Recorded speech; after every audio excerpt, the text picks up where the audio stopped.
Good morning, I am John Morris. Welcome to our series of Leaders of Business Aviation videos. Today's guest is Ali Alnaqbi, founding and executive chairman of the Middle East Business Aviation Association and chairman of the International Business Aviation Council. Good morning, Ali. Very good morning to you, sir. And where are you this morning? Well, I'm pleased to tell you that I'm calling you from Abu Dhabi, the capital of the United Arab Emirates. Oh, right. And that, of course, is the hub of business aviation of the Middle East. Indeed, a lot of activities in our region and especially in the country here. And it's a very correct statement.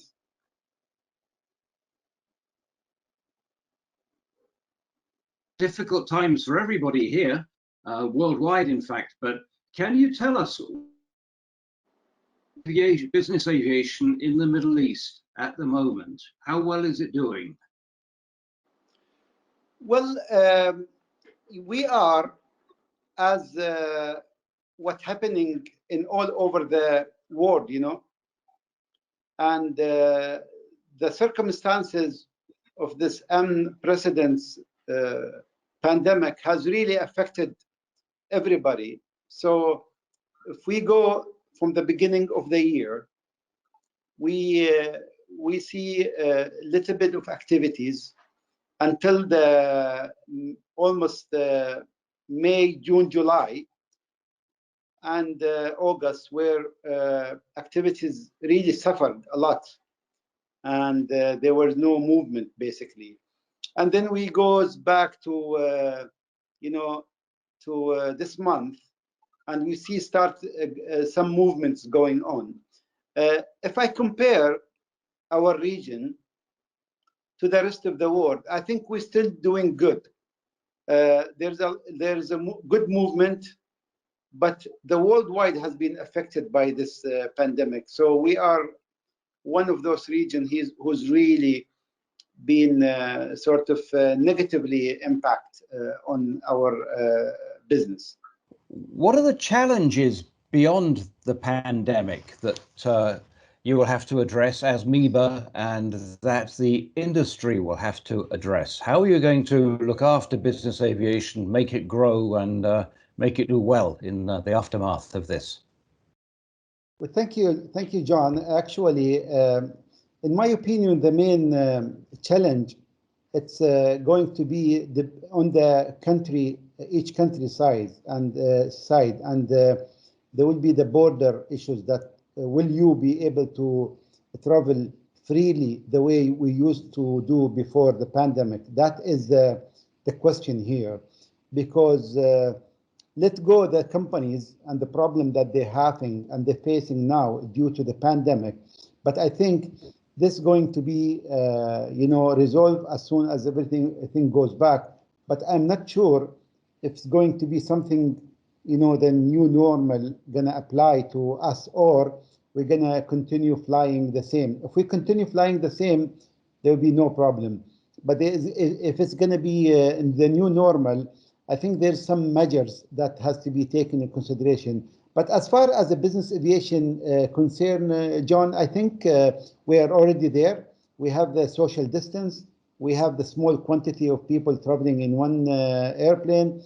We have all that which support, our business and going forward. But it all depends, in my opinion, on the border and how it will be going to be open. Are we going to see a growth of charter in the Middle East as people move from the airlines, do you think? John, I think that is, we've already seen that. We've seen some new passenger that we don't normally see them on our business.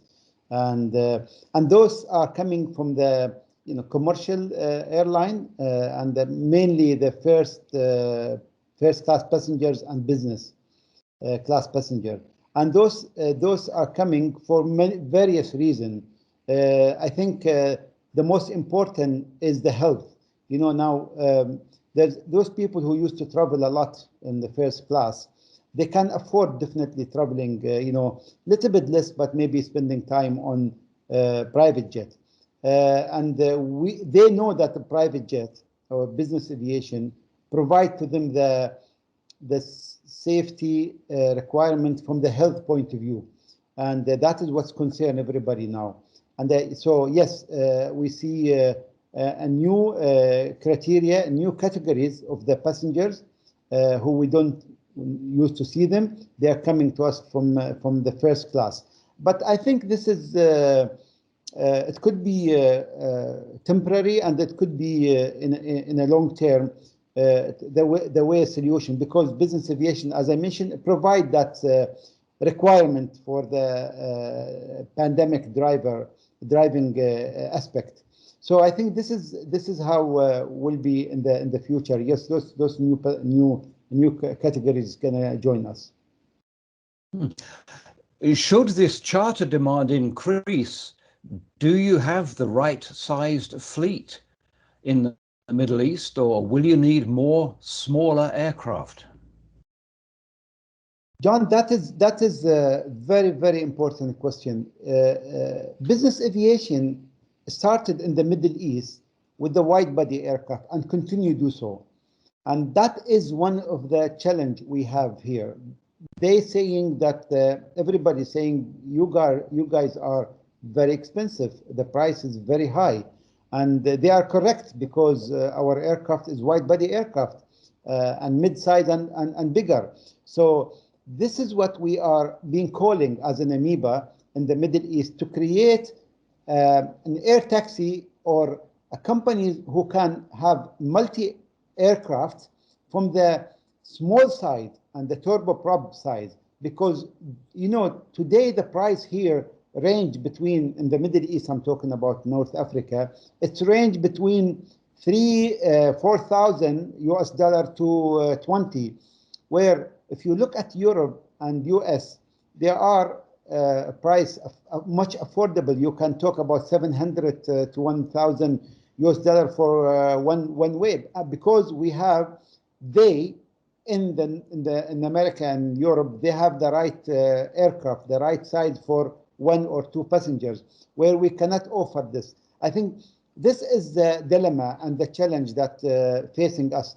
We've been, as MEBAA, calling for companies to recognize those big segments that they are lost from our industry. We need those to come back. We need those those segments to be able to use our facilities, use our aircraft, but at affordable price. Well, that sounds like quite a challenge, but one place I'm sure you will bring all this to the fore is at the next MEBAA show. Now, we're sorry to hear that it was cancelled. It was actually postponed this year until next year. Can you tell me something about when we will have the next MEBAA and what it will look like? Well, to us, John, the safety and the health safety of our exhibitor is priorities, is always number one. I did not, we were hanging on to the last minute to see whether situation is going to get better, to keep at least one business aviation show in 2020. However, coming close to the December, I think there is a greater of risk. Situation is getting better in UAE. I mean, number is controlled, and life is going back to semi-normal in United Arab Emirates. But MEBAA show is not for the UAE only. This is an international show. So that's why if you look at the other country with the border closure and with the restriction on the travel, we thought this is not going to be possible. And we monitor lately, there is some, precaution has been taken to the highest level and higher than before in some countries. So we thought the best way, the best things is just to push it a little bit to the right. We did not want to cancel it totally. So we thought, okay, let's push it a couple of months.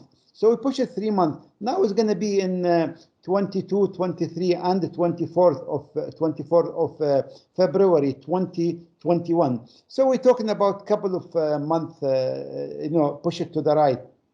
Again, John, we will assess the situation. It is very important that we look after our exhibitor, after our attendees, after our colleague, to make sure, and after the media, of course, to make sure that everybody being looked after well, and their safety, their health is our priority. And if we have to do any change, we will be willing to do that. But as far as we're concerned now, the show will take place February 22nd, 2021. Now, of course, show or no show, your work with MEBAA continues, and you are very active in trying to improve the environment for business aviation in the Middle East. What will be your next 2 priorities, for example?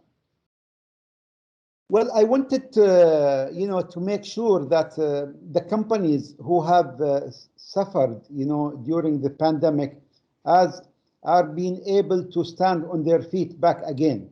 Yes, we didn't have a total shutdown of our companies, but of course we are worried. Situation is getting, it's recovering, but it's not as speed as what we like to see.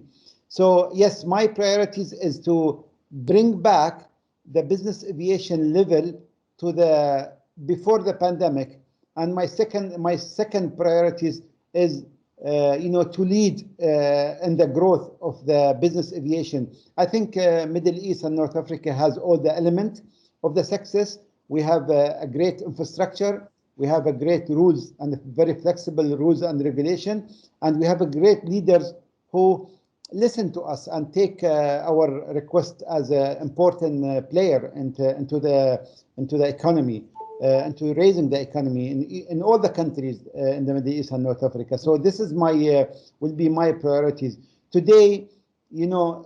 Business aviation, like an airline, suffered from the pandemic, and I wanted to bring the business aviation back to normal, or even better than the normal, as soon as possible.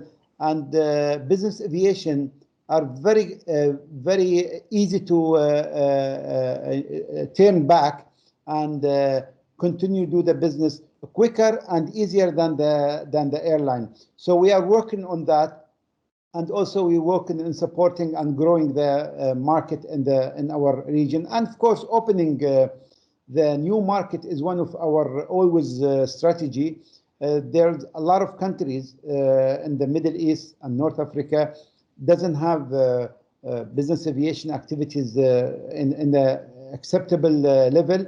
We are working with the governments. We are working with the civil aviation authorities in those countries to be open up and to raise the awareness of how important the business aviation on raising their economy individual. So yes, we're working with all different elements. That is from the perspective of the Middle East. If I look at the IBAC, which is, I'm sure you have a lot of interest to know about the International Business Aviation Council, we are working very hardly on that aspect as well, to put the business aviation at an important platform where we can contribute in any rules or regulation or rules maker when it's come to aviation worldwide. We would like to be accounted for, and this is what we are working on down there in Montreal.